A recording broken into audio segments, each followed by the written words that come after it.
তাই ইনার সঙ্গে গান গাও আমার মনে হয় শীতকালে নাড়া বনে শীত হয়ে শুয়ে তা সময়। আর আমার সঙ্গে কবি গাওয়া মানে গরম জলে সুগুন খাওয়া, অত সহজ না। কিছুদিন আগে আমার বাবুর যে কাকাগুলো আছে না, এইগুলো যে এক নম্বরে শয়তান তা আমি এই হাড়ে হাড়ে বুঝতে পারি। মানে ওনারা ভাবে কি যে আমার বাবু কিন্তু কোনোদিন বাজে কথা বলে না, কিন্তু মাঝে মাঝে আমার উপরে নারায়ণ সরকার ভর করে। তা যদি মাঝে রমেশ সরকার আমার বাবার আরেক কাকা, ওনার সঙ্গে এরকম গান ছিল, তা উনিও এরকম অপ্রাসঙ্গিক কথা বলি আসর থেকে গেছেন চলি। তবে এ জায়গায় এরকম অডিয়েন্স আছে কিনা আমি জানি না, ওনারা কিন্তু দাঁড় করাই দিয়েছিলেন, এই আপনি কি জবাব দিলেন, প্রশ্ন কি ছিল আর আপনি জবাব দিলেন কি।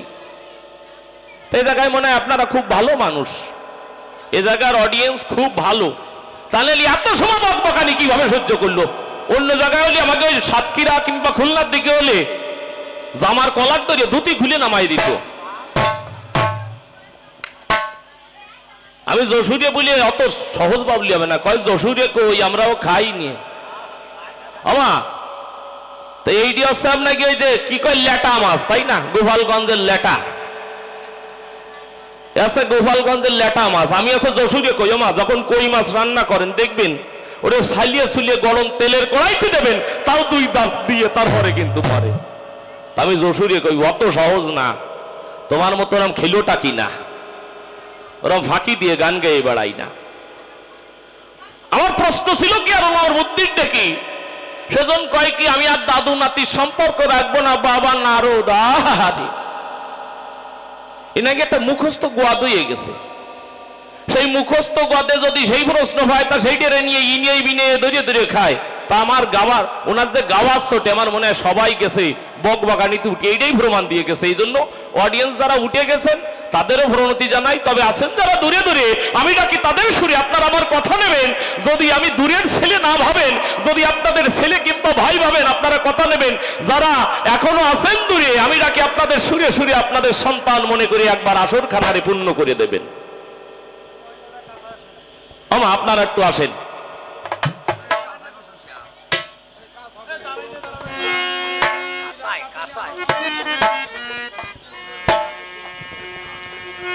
অনুরোধের কয়েকখানি গান আছে, তা এক এক করে শুরু করি, তা নাহলে শেষ করবানি কি কায়দায়।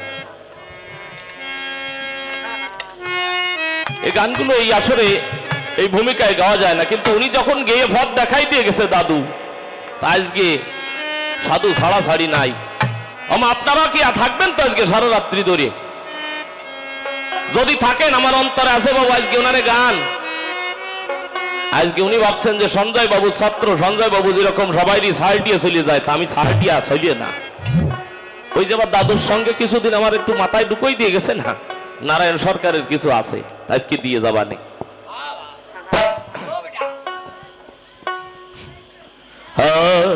তোমার নামে নয়নে মন, তোমার নামে, তোমার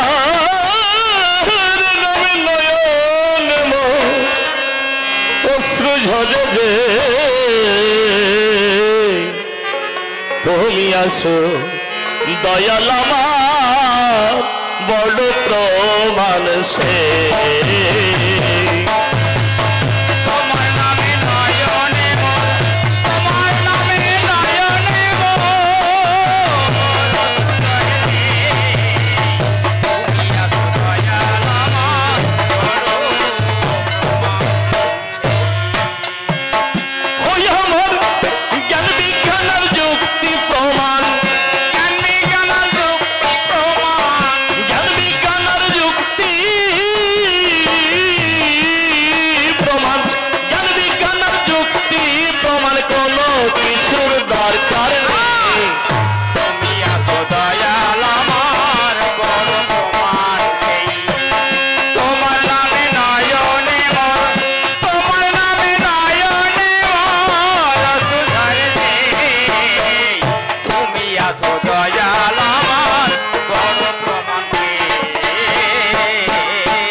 যখন দাঁড়াও আমার মনের দুয়ারে, হৃদয় আমার ভরে ওঠে মধুর জোয়ারে।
ছিল কি, আর আমার কৃষ্ণ কমলাক্ষী ওই বুদ্ধির দেখে আমার মনে হয় আমার প্রশ্নগুলো বোঝে নাই।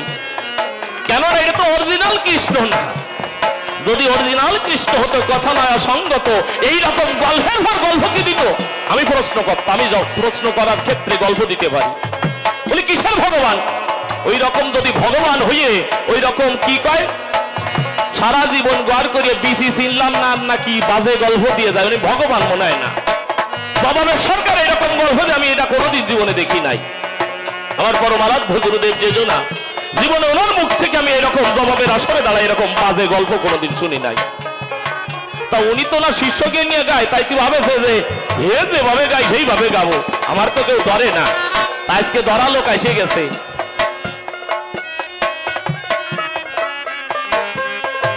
সুন্দরবনের বাঘ আসলি বিড়াইল শিয়ালের আর মাতব্বরি থাকে না। জীবনে ভাগা মাঠে বহু গোল দিছো, আজকে বাবা গোলকে একটা নাইছে দেখিয়ে যাইয়ে হিসেব করে জবাব দিতে আয়।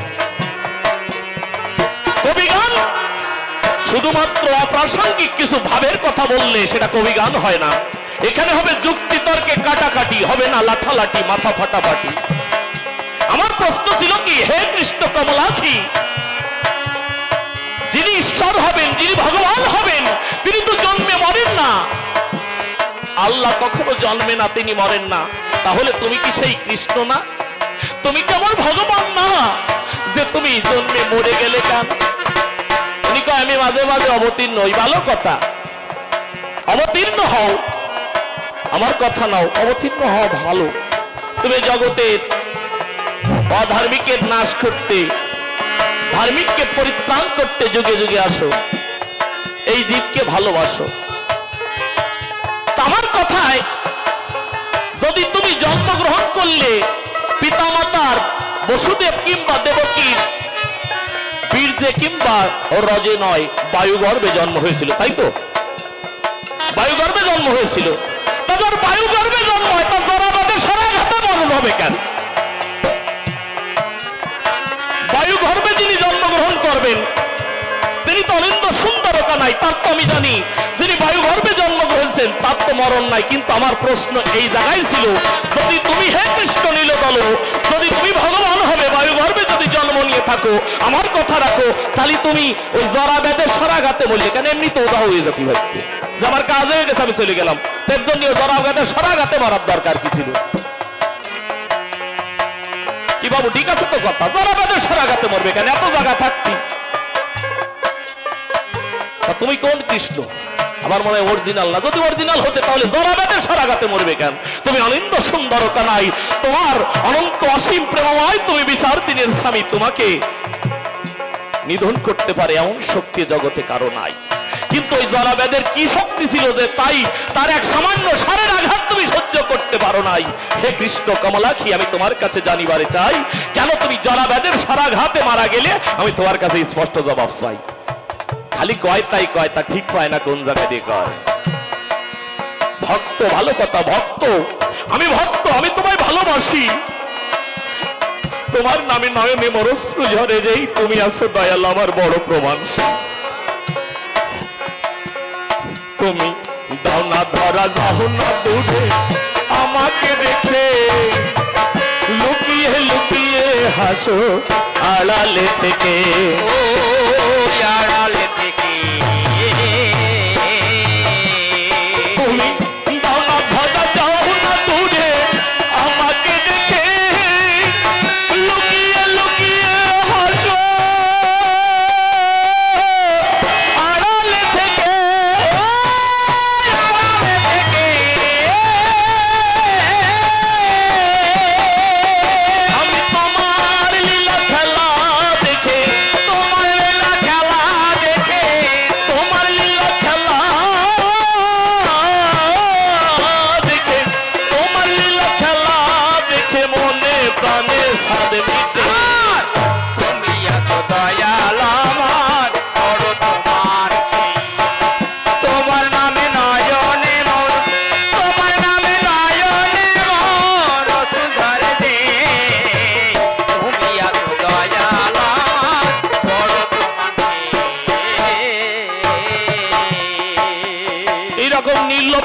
মহারাজ যদি আর 2-4 জন বাংলাদেশে জন্ম নিত, আমার মনে হয় ব্রাহ্মণকে আর ভাটা খাওয়া জুটতো না, সব এরাই খাইয়ে ফেলাই দিত।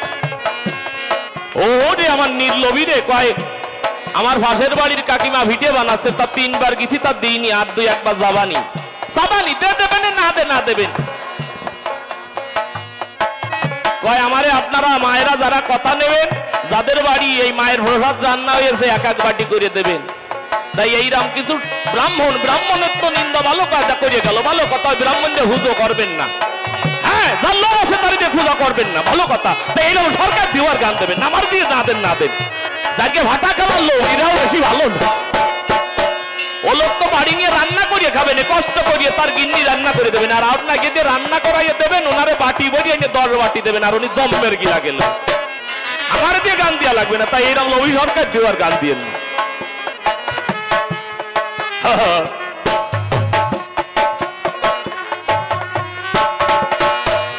কত লোকে ভালোবাসা পেলাম জীবনে, জীবন তো জুড়ায় না দয়া তোমা বিহনে, ও তোমা বিহনে। কত লোকের ভালোবাসা পেলাম জীবনে, জীবন তো জুড়ায় না দয়া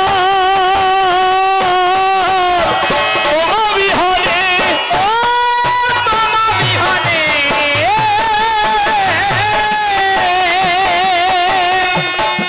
তোমার নাম নিয়ে বসিবি জনে, নাম নিয়ে বসিবি জনে, তোমার নাম নিয়ে বসিবি জনে, নাম নিয়ে বসিবি জনে, বলবি জয়ের বাসনায়। তুমি আছো দয়াল আমার বড় ভগবান, তোমার নামে নয়নে মোর, তোমার নামে নয়নে মোর সুজন দে, তুমি আছো দয়াল আমার বড় ভগবান।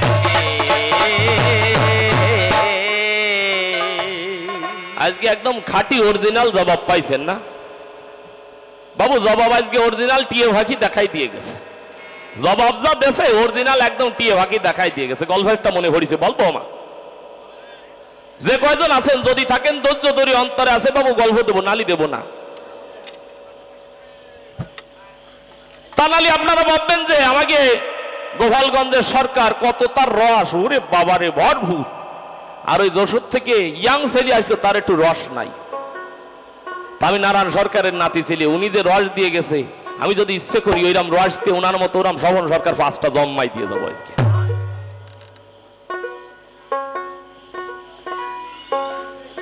একজন বিয়ে করেছে, তা ফিরাই 30 বছর ওনার মতো বিয়ের বয়স পার হয়ে গেছে, তা শ্বশুর বাড়িতে কিচ্ছু দেয় না, শ্বশুর অত্যন্ত কৃপণ মানুষ। তা একদিন শ্বশুর মশাই ভাবছে জামাইরে কিছু দেওয়া চাই, তা বাজারে গেছে ধুতি কিনতে যায়, দেখে যে ধুতির অনেক দাম, তা একটা আন্ডার হ্যান্ড কিনে দিছে। বুঝতে পারছেন তো? আন্ডার হ্যান্ড 100 টাকা দিয়ে আন্ডার হ্যান্ড কিনে দিয়েছে। এখন ওনার ওই স্ত্রী আবার বেশ ভালো দর্জি, মানে মিস্ত্রি, সুন্দর করে একটা টিয়ে ভাকে আটকাইয়ে দিছে ওই সাদা আন্ডার হ্যান্ডের উপরে, সামনে একদম টিয়ে ভাকে আটকাই দিয়েছে। ওর ঠোঁট আবার লাল বানাইয়ে দিছে, তাই টিয়া ভাকের ঠোঁটটি লাল। এখন জীবনে যে শ্বশুর বাড়িতে কোনো কিছু হয় না, এরকম ধুতি দেখছিলেন না, আপনি ধরে আইলেন ওই রকম উনি লুঙ্গির তলে ওই আন্ডার ভ্যান্ট ভরিয়ে যায়, আর বাজারে গাটারে দিয়ে ভাবে, দেখবেন যারা শ্বশুর বাড়িতে মোটরসাইকেল হয় করে চালাই চলে যায়, তো ওনার তোর মোটরসাইকেল দেয় নাই। তো উনি ভাবছে যখন আজকে ভাইছি অন্তরে আছে, ভাবো আমার এই আন্ডার ভ্যান্ট একটু সবাই দেখাইয়ে যাবো। তাই বাজারে গিয়ে লুঙ্গি ধরিয়ে মুখ মোসার বান করে গ্রামে একটু আছে, তাই করে মিশে তো সবাই দেখে, হে ভালো, তো তোর টিয়ে ফাঁকিটা তো ভালো সুন্দর, তোর বউ টিয়ে ফাঁকিটার তো ভালো ঠোঁটটি লাল। তা কয় হবে না, আমার শ্বশুর বাড়িতে দেশে। তো এইরকম করি ও মা প্রত্যেক আটে যায়, আর ওইরকম ওই লুঙ্গি উঁচু করি এরকম সবাই দেখায়। তাই একদিন কিন্তু ওর যে ওয়াইফ ছিল, আপনাদের কাছে খুলে বলা ভালো, ওই আন্ডার হ্যান্ড কিন্তু কাস্তি দিতেছে পরিষ্কার করবার জন্য, কেসে রোদ্রে শুকাতে চালের উপর নেড়ে দিয়েছে। এখন অত্যারটা অভ্যাস হয়ে গেছে, এখন উনি কি করেছে, ওই রকম বাজারে যাইয়ে কি জানাবো আপনাদের কাছে কইয়ে ওই রকম লুঙ্গি উঁচু করিয়া ধরিয়ে ওইরা মুখ মুছতিছে আর সবাই লজ্জা হচ্ছে। অবাজ্জাতের তো লজ্জা নাই, নিজে নিজে কই আনন্দ হচ্ছে, নিজে নিজে দেখে দেখে। এখন কি বলবো আপনাদের বাকে, ওই রকম যখন দেখাইয়ে ভর্তে হাটে হাটে দেখাইয়ে যখন বাড়ি আইছে তখন স্ত্রী ডাক দিয়ে কচ্ছে দেখ তোর টিয়ে ভাগে সবাই দেখেছি আর কি আনন্দ হয়েছে, সবাই মিছমিছিয়ে আসিছে, কি যে আশা আসিছে তোর টিয়ে ভাগিটা হইছে না, চমৎকার হইছে। কছে মানে? কছে তুই আন্ডার ভ্যান্টেজের টিয়ে ভাগে আঁকাই দিছিস, আমি ভর্তে হাঁটতে হাঁটতে তার দেখাই আইছি। তা কচ্ছে কই কোন আন্ডার ভ্যান্ট? তাদের সালের উপর নাড়া। কচ্ছে ও তাহলে কি করলাম রে, খুব ভালো ওরা, আরে তাহলে আজকে অরিজিনাল টিয়ে ভাকি দেখা নিয়ে গেছে। তা গোসাই এরকম অরিজিনাল টিয়ে ভাকি আর দেখাইয়ে না। আমার প্রশ্ন ছিল কি, যে জগতে মাতা পিতা, পিতা মাতা গাছের গোড়া, হরি গাছের ফল, তোরা গোড়া কেটে কেন আগায় ঢালিস জল, তাই তো? উনি কয় কি গুরু না ধরলে হয় না, মতুয়া গিয়েও দরা মরা আছে, ভালো কথা, দরা মরা তো আছে। আমার হরিচাঁদ ঠাকুর তার যে দাদা শাক গাছে জায়গায় মতুয়া নেই, আছেন কি? তা আছে, তা তার সাড়া টাড়া দিলেন না কেন? যদি থেকে থাকেন তাহলে ঠাকুরের যে দাদা সাজ্ঞা আছে এটাই তো পালন করতে হয়। মতুয়াকে মূল নীতি কি? দাদা সাজ্ঞা। তার এখানে আজ্ঞায় কি বলছে? সদা সত্য কথা বলো, তারপর পর স্ত্রীকে মাতৃজ্ঞান করো, মাতা পিতাকে ভক্তি করো। কোন জায়গায় কি কয়েছে যে গুরু ধরো? আছে? আছে? ঠাকুরের যে দাদা সাজ্ঞা আছে, আমি বলি আপনাদের কাছে, সেখানে কোথাও বলেছে যে গুরু ধরো? বলেনি। বলেছে পিতা মাতা গাছের গোড়া, হরি গাছের ফল, তোরা গোড়া কেটে কেন আগায় ঢালির জল। আমি করি বর্ণনা, এ জগতে কোনদিন তার হরে কৃষ্ণ হরি বল আল্লাহরে ডাকা নামাজ রোজা কিচ্ছু লাগবে না। আগে আপনার ঘরে যে মা আছে, যে বাবা আছে, তাকে যদি কেউ ভক্তি করতে পারে, আমি বলি আপনাদের গোচরে নিশ্চয়ই সেজন মুক্তি পেতে পারে এ জগতের গায়। এটা কভু মিথ্যা নয়। এজন্য ঠাকুর বললেন পিতা মাতাকে ভক্তি করো। জাগ্রত সেই নরনারায়ণ অঞ্জলি দাও তারি পায়, যেজন এসে পূজা খায়। আমি করি বর্ণনা, নামাজ রোজা কিচ্ছু লাগবে না, একমাত্র যদি কেউ তার জীবন্ত মাকে, সেই বাবাকে যদি ভক্তি করতে পারে, আমার কথা নেবেন, অনায়াসে সেজন স্বর্গে কিংবা বেহেশতে চলে যাবেন। কেমন? আমি দিয়ে যাই বক্তৃতা, শ্রবণ করুন যত বিজ্ঞ শ্রোতা। একদিন মুসা নবী করুণার ছবি যখন আল্লাহর সঙ্গে দেখা করতে তুর ভাড়ে যায়, আল্লাহ ডাক দিয়ে কয়, মুসা রে, এই দেখ বেহেশতের ভিতরে আমি 2টি ঘর বানিয়ে রেখেছি, তুই যখন তোর লীলা সাঙ্গ হবে অন্তর দিয়ে দেখ ভেবে, এর এক ঘরে তুই থাকবি, আরেক ঘরে থাকবে তোর ভাই কসাই বিল্লাল। একথা শুনলে পরে আমি বলি আপনাদের গোচরে মুসা ভাবে তাই, আমি আল্লাহর নবী আর আমার পাশে থাকবে কিনা কসাই বিল্লাল। আমার জানতে আকিনছুন যে কসাই বিল্লাল কোন সেজন যে আমার পাশে স্থান পাবে। তখন আল্লাহরে ডাক দিয়ে মুসা কয়, আল্লাহ, আমার পাশে যে বিল্লাল ঠাই পাবে তার কি গুণ রয় আমি জানতে অভিপ্রায়। বলে তুই আমার কথা নিবি, যদি জানতে চাস তাহলে বাগদাদ শহরে যাবি। ছোট ছোট বাজবে। তখন বাগদাদ শহরে আমি বলি আপনাদের গোচরে তখন ছুটে চলেছে মুসা নবী। দেখিবারে পায় কসাই বিল্লাল মাংস কেটে কেটে ওই বাজারে বিক্রয় করে। মুসা ভাবছে তাই একজন কসাই, সে কি কখনো আল্লাহর ওই বেহেশতে আমি আল্লাহর নবী আমার পাশে ঠাই পেতে পারে? তবে অন্তরে আছে ভাবো, আল্লাহ যখন বলেছে আমি একটু দেখেই যাব। দেখিবারে পাই মুসা তার মাংস বিক্রির টাকা দিয়ে মায়ের জন্য কিছু খেজুর কিনেছে। খেজুর কিনে নিয়ে কি জানাবো আপনাদের কাছে কয়ে যখন গৃহে ফিরেছে, ডাক দিয়ে বলেছে, আম্মা জান। খুলে বলি, সভা বর্তমান, তুমি কোথায় আছো মা? যখন আম্মা জান বলে ডাক দিয়েছে, মুসার আম্মা সাই দিয়েছে, বলছে বাবা ফিরে এসেছিস? মুসা তখন স্ত্রীকে ডাক দিয়ে বলেছে, ডাকি তুমি আমার কথা নাও, মাকে গোসল করানোর সময় হয়েছে, আগে উষ্ণ গরম জল বানাই এনে দাও। মুসা তখন কি করেছে, ওই কসাই বিল্লাল তখন কি করেছে, মাকে ওই উষ্ণ জল দিয়ে নিজ হাতে ধৌত করে করে স্নান করাইয়ে গোসল করাইয়ে দিচ্ছে। আর দূরে অদূরে দাঁড়িয়ে থেকে মুসা দেখতে পেয়েছে। মাকে যখন স্নান করানো হয়ে গেল, মুসা এবার যে খেজুর এনেছিল, স্ত্রী যে গোস্ত এবং রুটি রান্না করেছিল, মায়ের অধরে ছিঁড়ে ছিঁড়ে মুসা দেখতে পায় কসাই বিল্লাল মায়ের গালে তুলে দিচ্ছে। বাজার থেকে যে খেজুর এনেছিল মাকে খেতে দিয়েছে। মা পরম তৃপ্তি সহকারে, আমি বলি আপনাদের গোসরে মা খাচ্ছে। এবার মা ডাক দিয়ে বলেছে, বিল্লাল রে বাবা, তুই আমার কথা নিবি, এবার তুই গোসল করে সেবা করবি। আমার অন্তর আছে ভাবো, আমি আল্লাহর নামে একটু নামাজ আদায় করব। তুই আমার কথা নিবি, আমার জন্য যায় নামাজটা পেতে দিবি।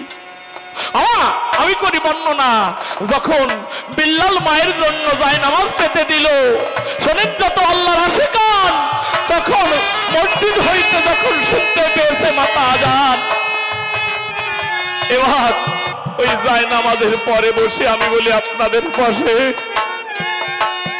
আল্লাহর কাছে দুহাত তুলে বিল্লালের আম্মা জান ফরিয়াদ করছে, বলছে আল্লাহ, হে গফুরুর রহিম, হে রহমান, তুমি আমার কথা নাও। আমার জীবনে যদি কোনো স্বীকৃতি থেকে থাকে, আমার বিল্লালকে সেই স্বীকৃতির জোরে বেহেশত নসিব করে দাও। এই কথা যখন বলেছে, আমি বলি আপনাদের কাছে, যত মুসা যখন আদুরে দাঁড়িয়েছিল, মুসা এবার দৌড়ে এসে বিল্লালকে ভালোবেসে ভাই বলে বক্তালিঙ্গন দিল। সবাই যত ভক্তবৃন্দ একবার এই মাত্রা প্রেমানন্দে হরি হরি বলো।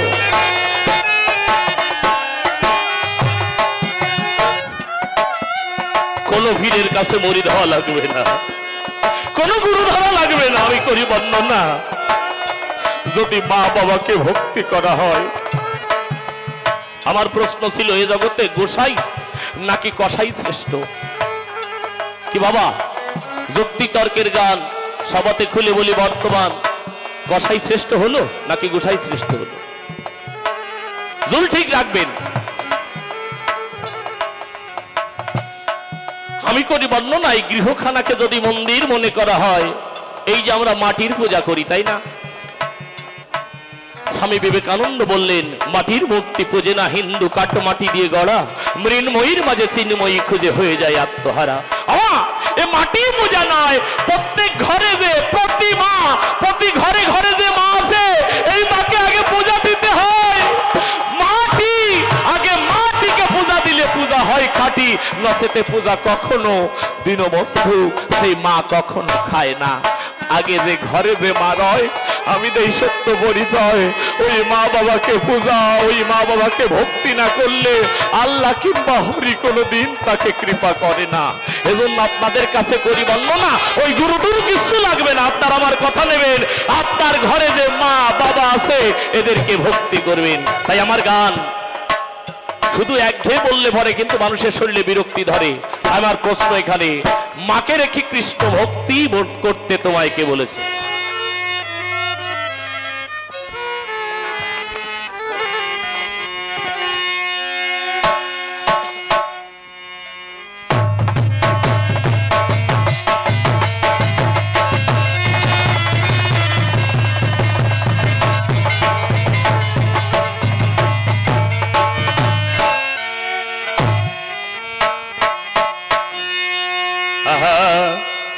আর মাকে রেখে কৃষ্ণ ভক্তি করতে তোমায় কে বলেছে? আরে মাকে রেখে গুরু ভক্তি করতে তোমায় কে বলেছে? মাকে রেখে কৃষ্ণ ভক্তি করতে তোমায় কে বলেছে? মাকে রেখে গুরু ভক্তি করতে তোমায় কে বলেছে? মায়ের উপরে কোন সে ধর্ম, মায়ের উপরে কোন সে ধর্ম, মায়ের উপরে কোন সে ধর্ম জানতে মনে সাধ জেগে।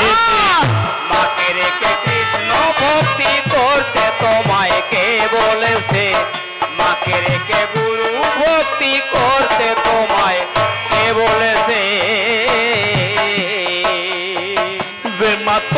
10 মাস 10 দিন রাখলো তার জঠরে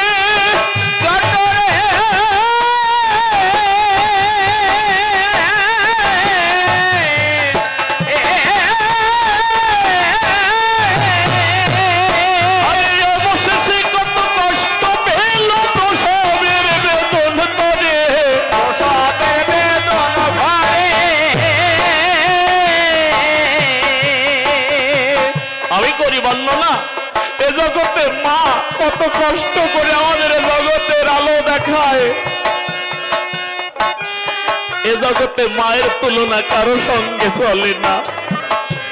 এ জগতে যদি নিঃস্বার্থ ভাবে কেউ ভালোবাসে সে হচ্ছে মা। এক মায়ের সিজারিয়ান অপারেশন হবে, ডাক্তার বাবু আল্ট্রাসোনোগ্রাফি করে বলছেন মা অথবা সন্তান যে কোনো একজনের প্রাণ বাঁচানো সম্ভব। স্বামীকে যখন বংশই দিতে বলেছে, স্বামী করেছে বর্ণনা, ডাক্তারবাবু কথা নেবেন, গাছ থাকলে ফল অনেক পাবো, আমার গাছ বাঁচাইয়ে দেবে। ওই মা অপারেশন থিয়েটারে থেকে শুনতে পেয়েছে, ডাক্তারবাবু যখন অপারেশন করতে গেছে ওই মা করেছে মানা, ও ডাক্তার আপনি আমার কথা নেবেন, আমাকে না হয় আমারও প্রাণের বিনিময় হলেও আমার সন্তানকে বাঁচাইয়ে দেবেন। আমার জগতে আপনারা যারা মা আছেন, এই মা কত কষ্ট করে 10 মাস 10 দিন পরে প্রসব করে। এই মায়ের সঙ্গে কারো তুলনা চলে না।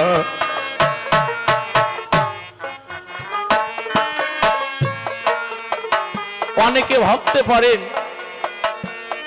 যে গুরু না ধরলে তাকে যাওয়া যায় না। আমি করি বর্ণনা, আমি তন্ময় সরকার হয়ে দায়িত্ব নিয়ে বলে যাচ্ছে আপনার কোনোদিন কৃষ্ণ কৃষ্ণ হরি হরি কিছু বলা লাগবে না। আপনারা কথা নেবেন, আপনার যে জীবন্ত মা বাবা আছে তাকে দেব এবং দেবীগণে পূজা করবেন, আর কিছু লাগবে না। আমাদের হিন্দু ধর্মে, সনাতন ধর্মে 33 কোটি বা 33 প্রকারের দেবতা আছে। আমরা জীবনেও এই পূজা করে শেষ করতে পারবো না। এত পূজা অর্চনা কিছু লাগবে না, একমাত্র আপনার ঘরে যে জীবন্ত দেবতা এবং দেবী আছে তাদের পূজা করলে আর কিছু লাগবে না। আর যে মা তোমায় 10 মাস 10 দিন রাখলো তার জঠরে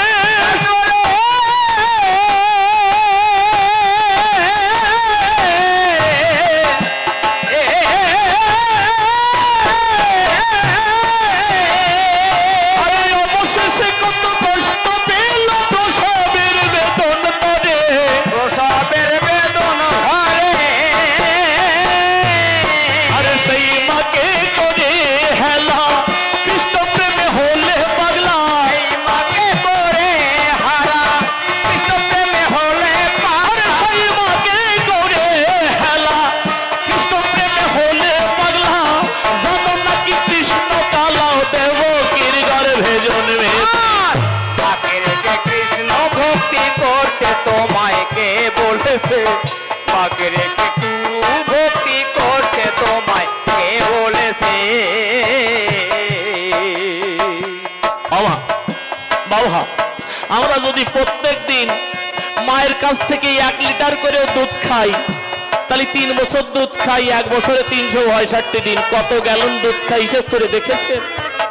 তাই মহাজন বললেন মায়ের 1 ধার দুধের দাম কাটিয়া গায়ের সাম, পাপড় বানাইলে ঋণের শোধ হবে না। এমন দরদি হবে কেউ হবে না আমার মা। এ জগতে মায়ের মতন এমন দরদি, বাবার মতন এমন ভালোবাসার জন আর কেউ হতে পারে না। তাই আমার গান, যে মায়ের দুগ্ধ খেয়ে বললে তোমার পনুখা,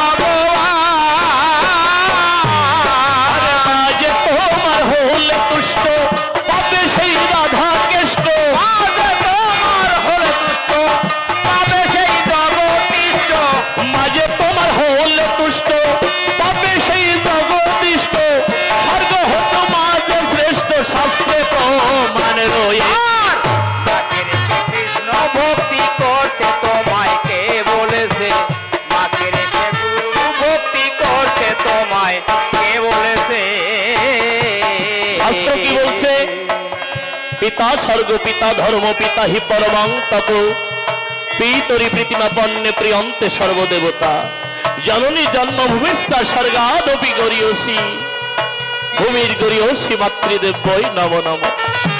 আমার জননী এবং জন্মভূমি স্বর্গের থেকেও শ্রেষ্ঠ। আর কোরআন কি বলছে? মায়ের পায়ের তলে সন্তানের বেহেশত। কোথাও দেখাতে পারেন যে ভিড়ির পায়ের তলে সন্তানের বেহেশত? নেই। মায়ের পায়ের তলে সন্তানের বেহেশত, এটা পবিত্র কোরআনে লেখা আছে। কি মুসলমান ভাইরা আছেন তো? আছে? একটাও বাজে কথা বলি আমি গান গাই না। মায়ের পায়ের তলে সন্তানের বেহেশত, তাহলে মার চরণ যদি সেবা করা হয় তাহলে বেহেশত পাওয়া গেলে আর তো কিছু লাগে না। মায়ের পায়ের তলে সন্তানের বেহেশত বলেছে পবিত্র কোরআন।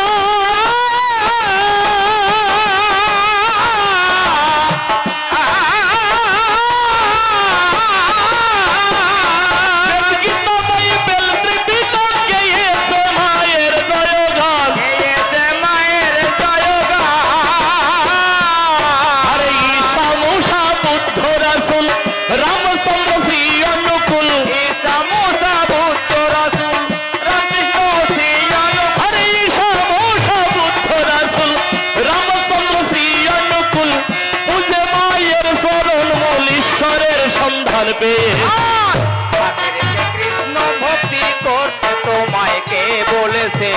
মাকে রেখে গুরু ভক্তি করতে তোমায় কে বলেছে?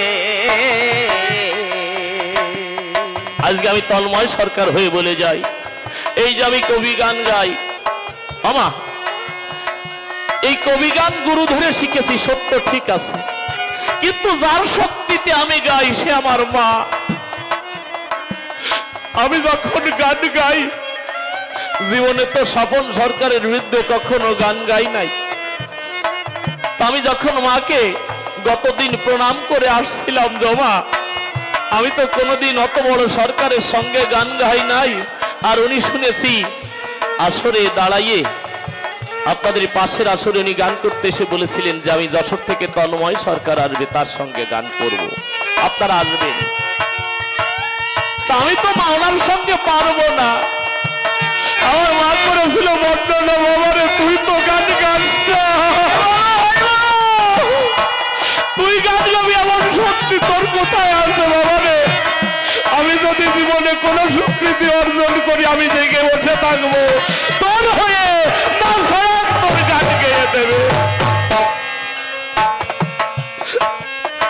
আমি যখন গান গেয়ে না ফোন করি, ওমা আমি ঘুমাতে যাচ্ছি, ততক্ষণ আমার মা ঘুমায় না। একদম বাস্তব কথা।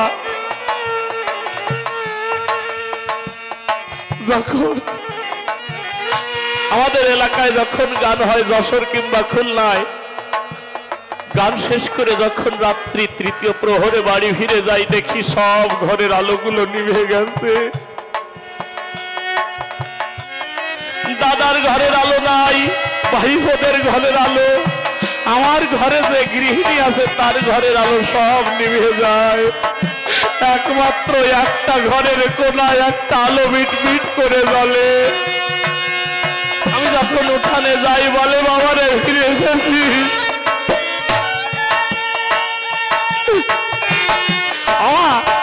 এই মা যদি না থাকবে আমার বলতে আর কোন শক্তি থাকবে না।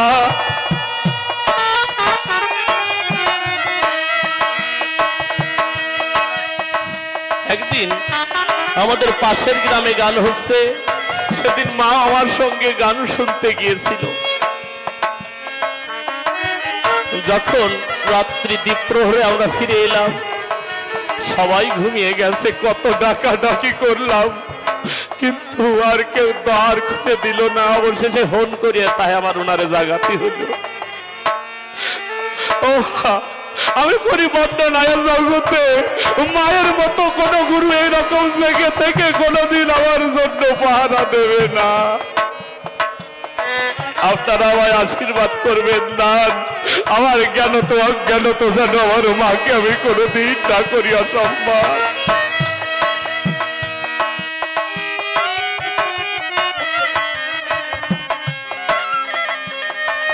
আমি করি বর্ণনা, এ জগতে আমার মায়ের মধ্যে এমনও ভালোবাসা আর তোমায় কেউ দিতে পারবে না। তাই আমার গান, এই জান তোমাকে ফেলে কেন মাটির দেবতা,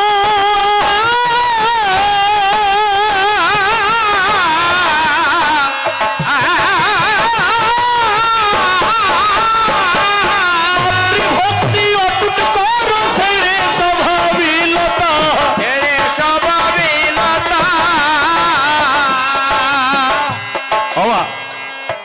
এই মাটির মাকে যদি আগে পূজা করতে, আগে ঘরের মাকে পূজা করতে হয়।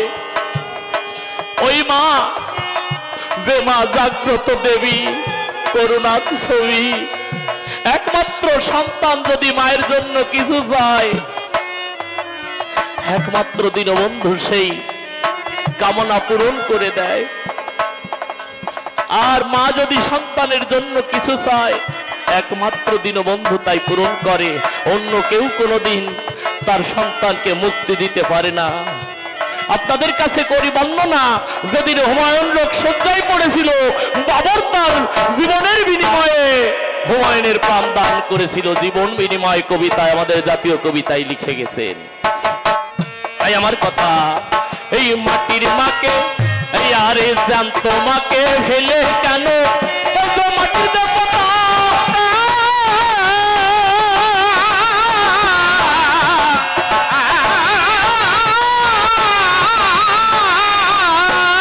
মাতৃভক্তি অটুট করো ছেড়ে স্বভাবিলতা, ছেড়ে স্বভাবিলতা।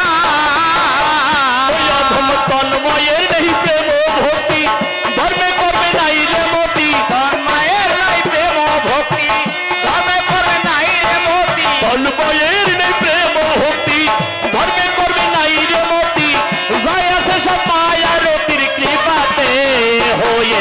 আর ভক্তি করতে তোমায় কে বলেছে, মাকে রেখে গুরু ভক্তি করতে তোমায় কে বলেছে। আমি করি বর্ণনা, যদি বেহেশত পেতে চাও, যদি খোদার সন্ধান চাও, আগে সেই মা বাবাকে আগে ভক্তি করতে হবে। জগতের গায় কোন শরীয়ত, মারফত, তরিকত, হকিকত কোথাও বলা নাই আগে মা বাবাকে বাদ দিয়ে ওই গুরু ধরো। ওই গুরুরা কি করে, ওরা কয় মাসে মাসে করে, কানে দেয় ফিস ফিস, কয় মাসে মাসে চান্দা দিস। আর ওনাকে মতো যদি এরকম কিছু লোভী গুরু জুটিয়ে যায়, আমি তো এই সত্য হরি চাই, একদম কপাল ফুরিয়ে চাই। কেমন জানেন, আমাদের ওই খুলনার দিকে ওখানে কিন্তু সব বাগদা চিংড়ি চাষ হয়, ওটাকে হোয়াইট ডলার।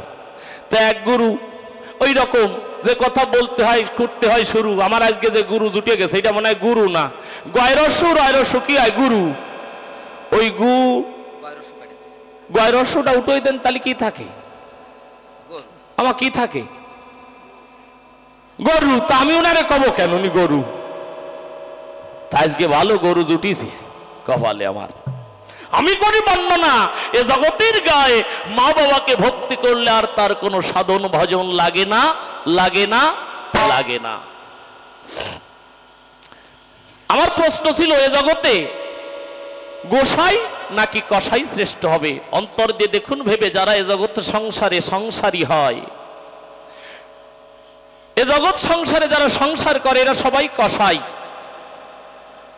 এরাই শ্রেষ্ঠ।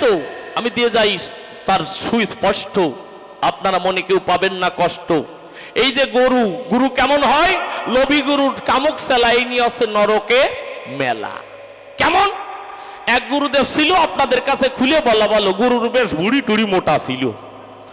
এখন ওই গুরুদেব ওই কানে দেয় হিস ফিস, আর কয় মাসে মাসে চান্দা দিস, এরকম ট্যাক্স আদায় করে খায়। ওনা নাকি গুরু কর্ম, এটা নাই কাজ না, এটা হচ্ছে গুরু কর্ম। উনি বলে গেছেন না, ওটা নাই গুরুকে ধর্ম, ওটা হচ্ছে গুরু কর্ম, এরকম কর্ম করিয়ে বেড়ায় ও মা। এখন দক্ষিণ দেশে এক তার ভাষ্যবি গিয়ে ওই বাগদা চিংড়ির গের আছে, এখন তার বাড়িতে গেছে, গুরুকে অত্যন্ত সেবা যত্ন করিয়ে, আমি বলি আপনাদের গোসরে বারান্দায় সুন্দর করে বিছানা করিয়ে গুরুদেবকে ঘুমাতে দেছে, আর শিষ্য ঘরের ভিতরে তার সেই শিষ্যানীকে নিয়ে ঘুমিয়ে আছে। খুলে বলি কাব্য সভাতলা, পরদিন সেই রাত্রি দ্বিপ্রহর কালে আমি বলি আপনাদের স্থলে গুরুদেব কি করেছে, ওই যে ঘরে শিষ্য ঘুমাই আছে ওই ঘরের সামনে তার টিকিটা দিয়ে একদম শীত হয়ে ফট্টাং দিয়ে হড়িয়ে রয়েছে। খুলে বলি আপনাদের কাছে যখন ভরিয়ে আছে পরদিন প্রভাত বেলা খুলে বলি কাব্য সভাতলায় শিষ্য যখন চোখ মুছতে মুছতে বেরোতে গেছে আমি করি বর্ণনা, ওই লাগবিলা গুরুদেবের মাথায় কিন্তু আঘাত লেগে গেছে ভাই। এই গুরুদেবের মস্তকে যখন ভদাঘাত লেগেছে গুরু এক লাফে তেল বেগুনে জ্বলে উঠে কোসে, এই কি করলি? কৃষ্ণ রুষ্ট হলে গুরু রাখিবারে পারে, গুরু রুষ্ট হলে কৃষ্ণ না রাখে তাহারে। আর তুই শিষ্য হয়ে গুরুদেবের মস্তকে তাও টিকিতে আঘাত করলি, আমি অভিসম্পদ করি তার তোর বংশ নিবংশ হয়ে যাবে। ওরে আমার গুরু রে, কষ্টের ভোর বংশ নিবংশ হয়ে যাবে। এখন আপনাদের আছে জানা, গুরুদেব যদি রুষ্ট হয় তাহলে তো এই জগতে আর টেকা যায় না। তখন কি করেছে, ওই গুরুর চরণ ধরে বলছে, গুরুদেব এর কি কোনো প্রায়শ্চিত্তের কোনো বিধান নাই? কষা আছে, ওনাকে দেখবেন বিধানের একটা কায়দা আছে, আমার একটা ভারী কায়দা আছে। বলছে আছে, এক্ষুনি কথা বটে নিবি, তোর এই বংশ যদি বাতাসি যাস 101 টাকায় আমার চরণে প্রণামী দিবি। আচ্ছা আমি যদি এই জায়গায় বলে যাই যে আপনাকে বংশ সব উদ্ধার হয়ে যাবে, আপনারা কথা নেবেন, আমি তন্ময় সরকার হয়ে বলতেছি, নারায়ণ সরকারের চলন হয়ে বলতেছি, আপনারা যদি 101 টাকা করি আমার দেন, আপনাকে সবার বংশ উদ্ধার হয়ে যাবে। দেবেন না? আমার দেবেন না? এক্ষুনি দেখবেন যে আমার হকেটে জামাই দেওয়ার টাকা ধরবে না। তা ওই রকম যখন বলিছে তখন দৌড়ে ঘরের মধ্যে গেছে যে আমার বংশ যদি রক্ষা করতে এক্ষুনি গুরুদেবের চরণে 101 টাকা প্রণামী দিতে হবে। অন্তর দিয়ে দেখুন ভেবে যখন দৌড়ে গেছে আমি বলি আপনাদের কাছে গিয়ে দেখে ভাই একখানো 100 টাকা নাই। আমার গরিব মানুষ নাকি? ওরে গরিব না, এইরকম যেরকম আমার এই হলার দাদারা, এই যে মামারা, পাগল মামারা যেরকম সবাই এইরকম আপনাকে ওতেরাম বড় বড় গের, এখন সব আছে 1000 টাকার 500 টাকার নোট। অন্তরে ভাবেন না চোখ এসে বলে গুরুদেব মহা অপরাধ হয়ে যাচ্ছে, আমি 100 টাকা ভাই নাই, সব 500 টাকা। কষ্ট ওতে কোনো দুঃখ নাই, তুই কথা বটে নিবি, ওই এক কান দাঁড়াইয়ে দিবি আর সাইডে মারিয়ে দিবি, ওই এক কান দাঁড়াইয়ে দিবি আর সাইডে মারিয়ে দিবি, বাড়ি কায়দা। তাই রাম যদি গুরু ওই গরু জুটিয়ে যায় কপালে, তাহলে গাছ বংশ নিবংশ করিয়ে দিয়ে যাবেনি। আপনার আমার কথা নেবেন। এইরকম বলেছে চৈতন্য গুরু ধরো, তা গুরু ধরতে হয় কোন জায়গায়? আমার